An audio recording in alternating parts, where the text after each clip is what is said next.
So 1911. Many houses even don't have like inside toilets, but these cells here in Winnipeg already has inside toilet. What's happened here?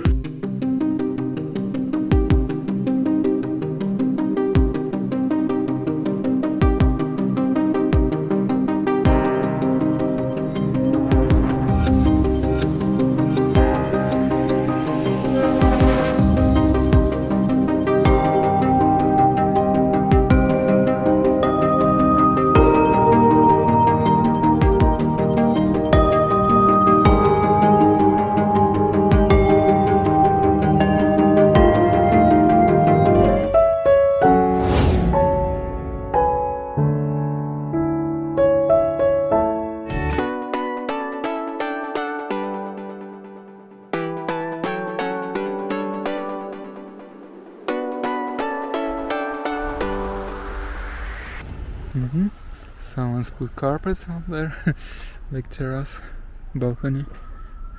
Oh yeah, so of course friends, how you probably noticed and find out what the biggest difference between Pacific coast and this like prairie area, it's climate. Here's like colder and also drier. All my leaves are getting cracked in the past few days because I don't get used for that like dry air. So yeah, and this is October. I should tell you it's like October 30th. It's Halloween tomorrow. Oh no, wait. Today is October 31, so today is Halloween.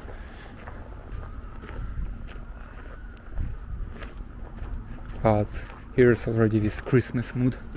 So I decided to go on these much quiet streets, and it's actually reminds me a lot of East Europe.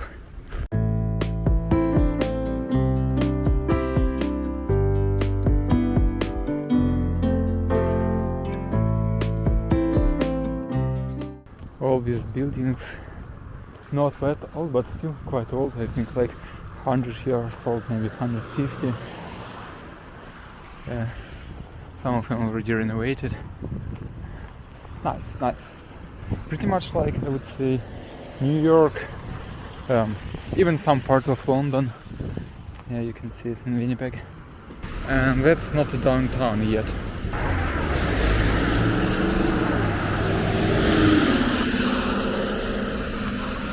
Yeah, also I need to show you everything, because most of the parts, like Winnipeg, it also looks like this, because it's split apart, like with rivers, streams, and they have these bridges which like connect these parts, and they build up these wide roads. And sometimes it's noisy, sometimes it's dirty, but it is how it is.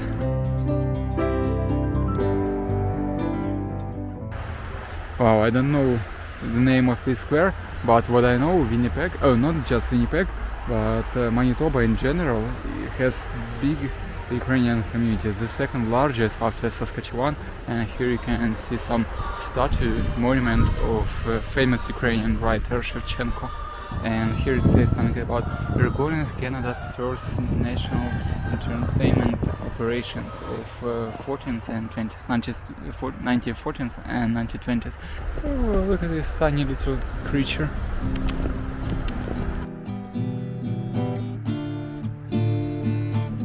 Yeah, what else I like in Winnipeg is these bus stops. They are completely closed. Inside you can camp if and it's outside like snowstorm or like windy, you can hide inside and wait for your bus. Of course, a lot of garbage here. It's like signs for any big city. Yeah, I assume a lot of haters now will say, I came to our country and start like calling bullshit. But seriously, telling the truth, it's not telling something bad. That's what I think.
probably there are nothing serious.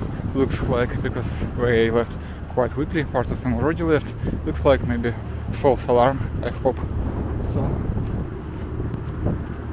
Oh, and there you can see again this tunnel between streets, which connects streets. You don't need to actually go outside.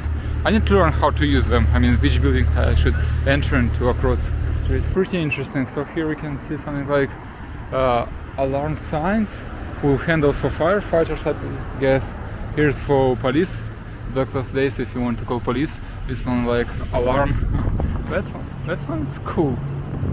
And signs of homeless persons. And right here you can see a library, Millennium Library.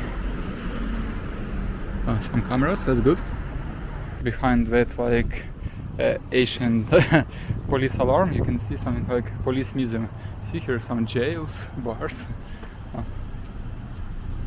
That's interesting, need to visit this one. And here you can see the entrance. That's one of those what I showed you before. Is back then Winnipeg was the same criminal or less criminal than now?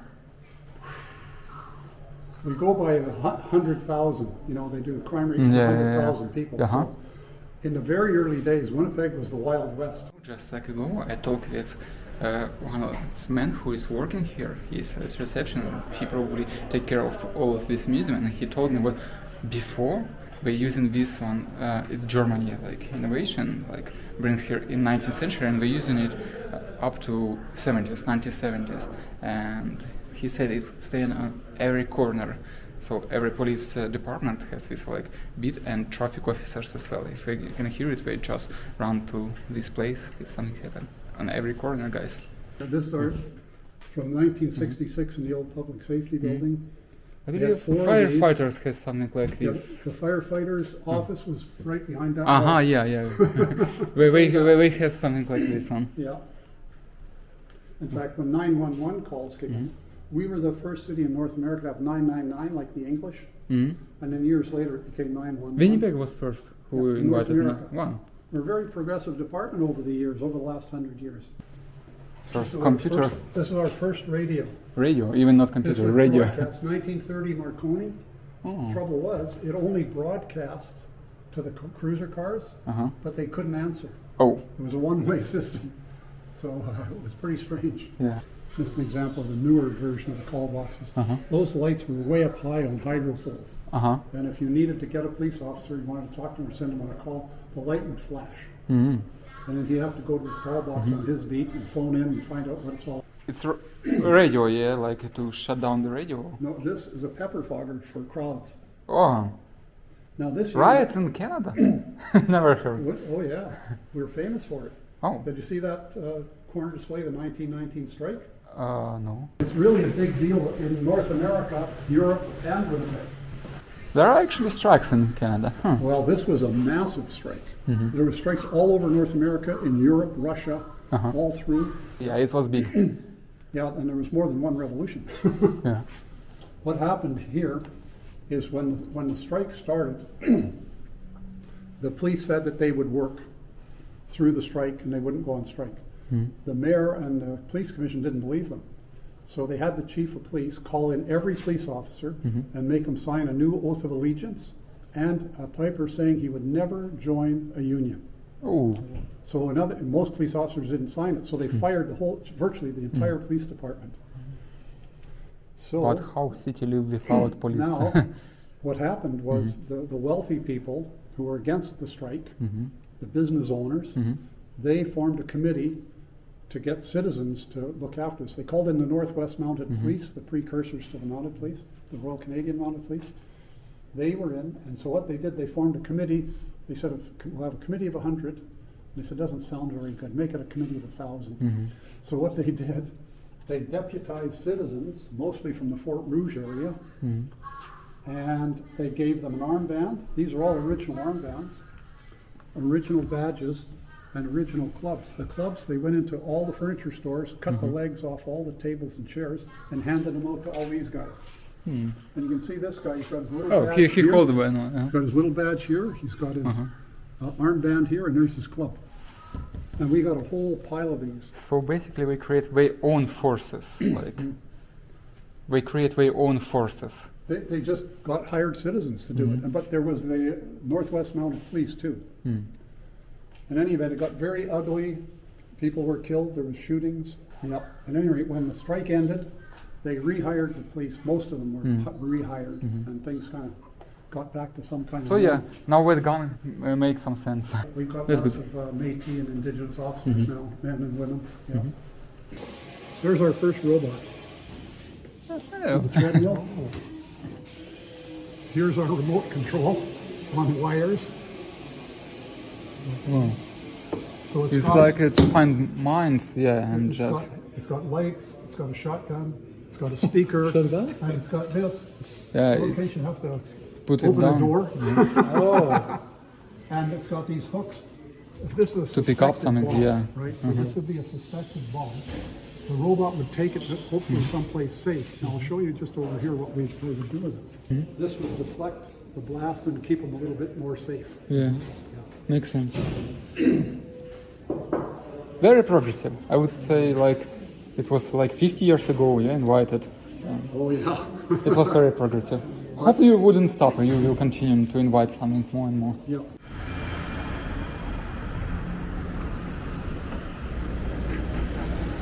And here, as everywhere in North America or other big cities in the world, you can find Chinatown. Of course, cannabis fields here. Such a shame. Ah, it's so small, I should say. I should tell you, it's so small, not that like big. We'll see. We'll try to go a little bit further and we'll see.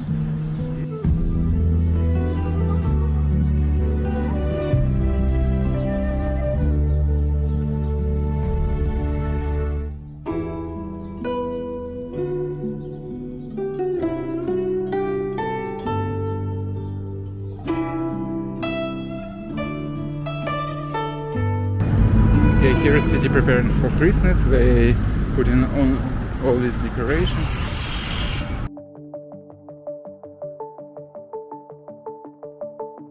It's something like local Madison Square Garden, I guess. A lot of banks here.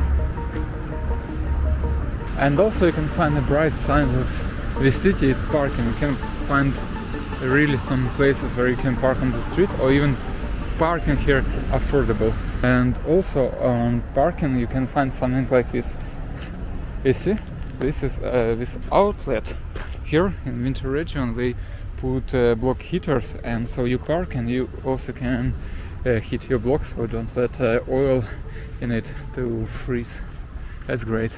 And this building here you can see is Canadian Museum of Human Rights. Yeah, when you enter into this place, from both sides you have these walls like put on you under with some pressure.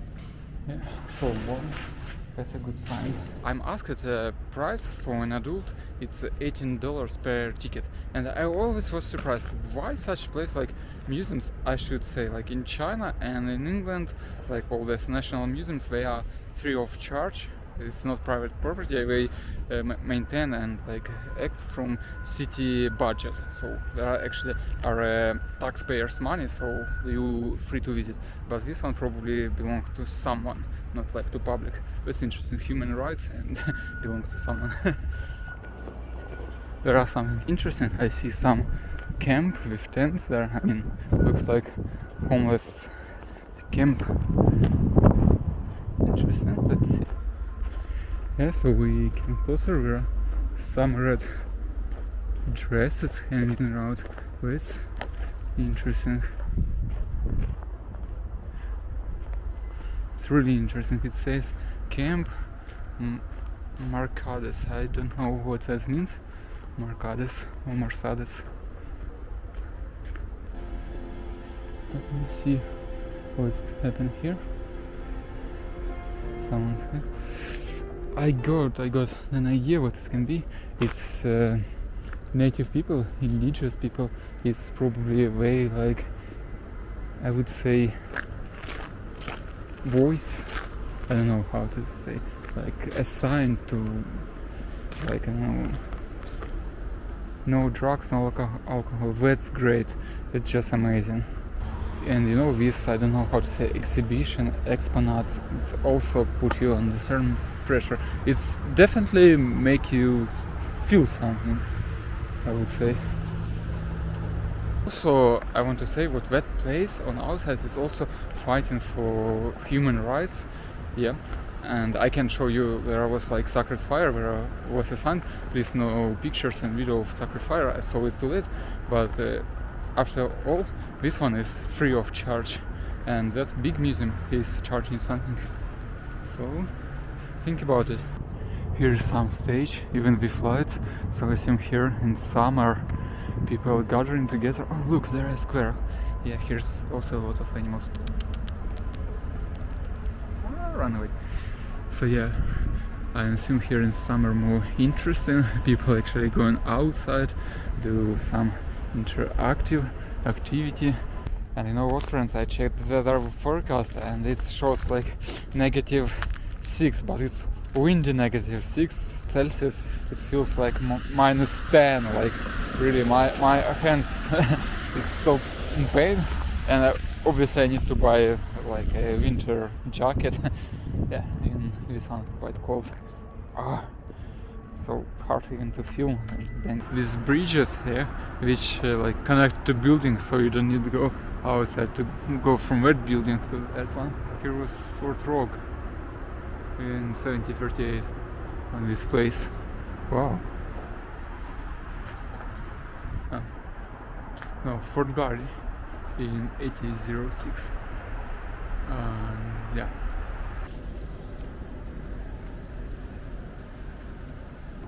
Oh yeah, also worth to mention, you need to be really familiar with the streets and city in general when you drive, because here's, you couldn't take some street and go somewhere. There's always like some streets go in only one direction, so you need to know actually which street go which direction. Yeah, of course there would be a sign, but for example, you were sitting in your hotel room, you decided, oh, I can go, like yesterday I walked to that store, I would like to drive there. And when you're driving there, you find out that you couldn't take that like closest road. You need to drive now around and find another way. It's like that.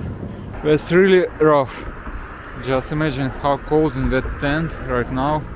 To be in homeless here is definitely harder to survive than, for example, in Vancouver. So there you can see some sport playground like basketball. I believe there are tennis courts.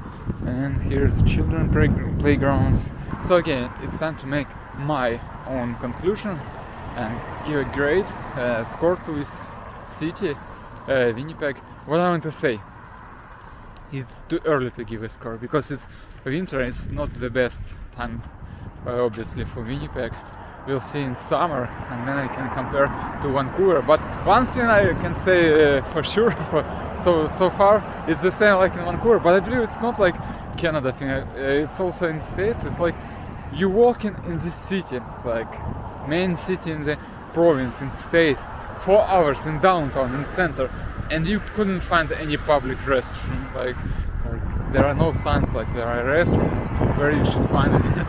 So. And even now I can give my score, great opinion to this city. It's not the worst city in the world, so I would give it almost 7. I would say 6.8. Vancouver have 7.5, but just because there was super expensive, a lot of homeless, yeah, like. But here actually people can afford having the property, which is, I think, very important. So yeah, 6.8 out of 10. So what do you think about this? Is it worth it?